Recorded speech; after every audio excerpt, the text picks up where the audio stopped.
Hi girls, you finished your bubble quilt. We cut out a bunch of squares and then we made bubbles, unstuffed bubbles, and then we sewed the unstuffed bubbles together in columns, and then we sewed the columns together and then stuffed as we went.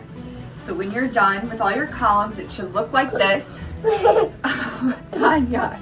You should have bubbles on one side and then you have your raw edges on the other side. Yeah. So the next step is to go ahead and do a backing for this quilt. You don't necessarily have to do a backing. It just cleans up the edges. You don't have little strings coming off. For a very long time, I did not have this backed. So your next step is you're going to measure each edge of your quilt.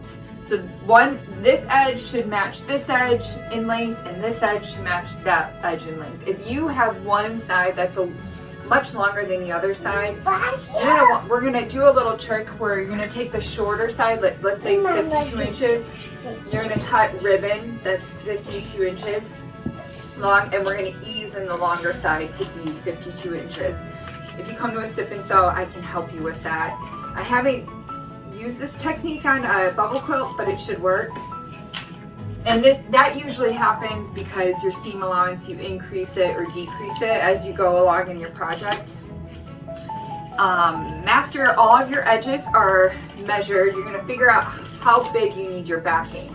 You're going to go to the store and you're going to buy a cotton material, and you're most likely going to need extra wide cotton. And there's a special section at the store where they sell the extra wide cotton. After you buy your cotton, you're going to want to pre-wash it. I just threw this in my normal wash with my clothes, and then when I pulled it out, I pressed it. The next step is to cut this piece of cotton the same size as my bubble quilt. Alright, so after you cut out your backing, you're going to go ahead and pin it right sides together with the quilt. So you have your bubble side right side to your quilt backing. There's no right or wrong side to this kind. If it were, the print would be on this side, and you're going to go ahead and put it right side to the quilt, and you're going to pin all the way around your quilt, and you're going to leave an opening here. I use a lot of pins. That's just the way I do it. So right now I'm pinning all the way around with an opening.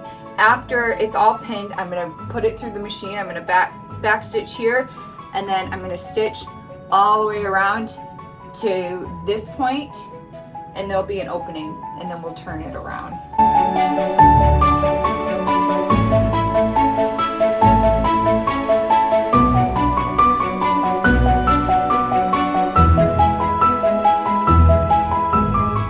Alright, so I have it all pinned all the way around with a little bit of an opening right on here, and I'm going to go ahead and stitch this through the sewing machine.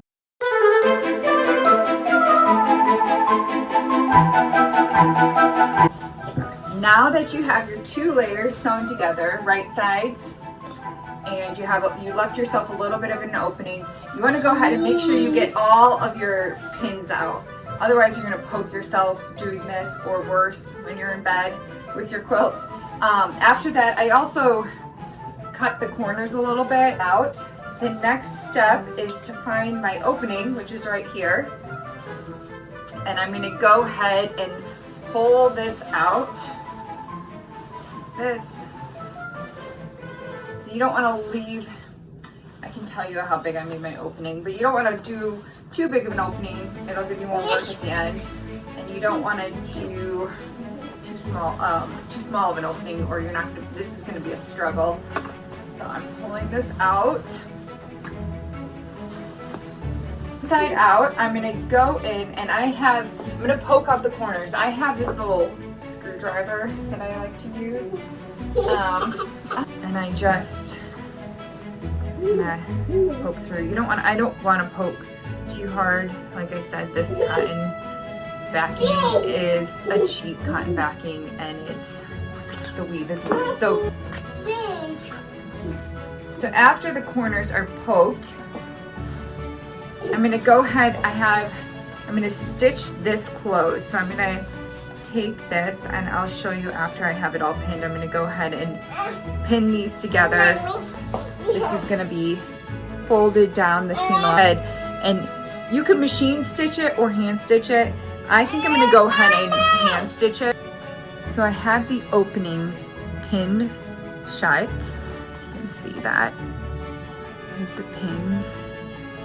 And now I'm going to hand stitch it closed.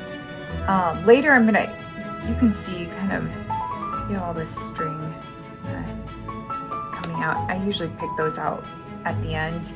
So I'm gonna go ahead and start doing a hidden stitch, slip stitch to go ahead and hide. I am gonna cut some of these off now because it might, as I try and stitch this. So I'm gonna go ahead and do a slip stitch here. You can do a slip or you can do a whip stitch. And just go ahead and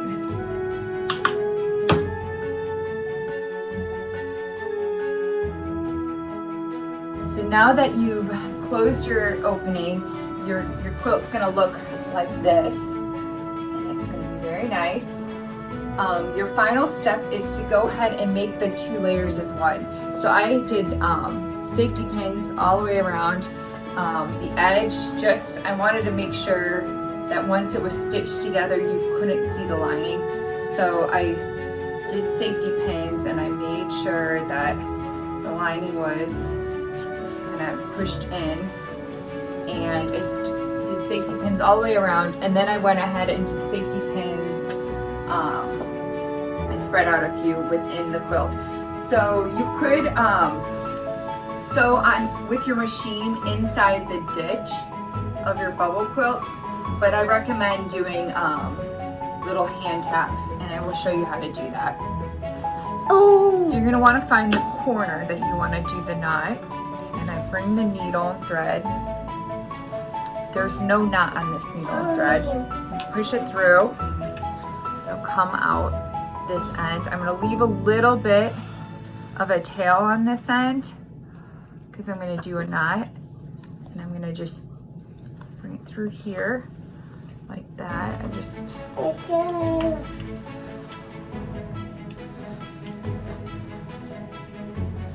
and on this end I'm going to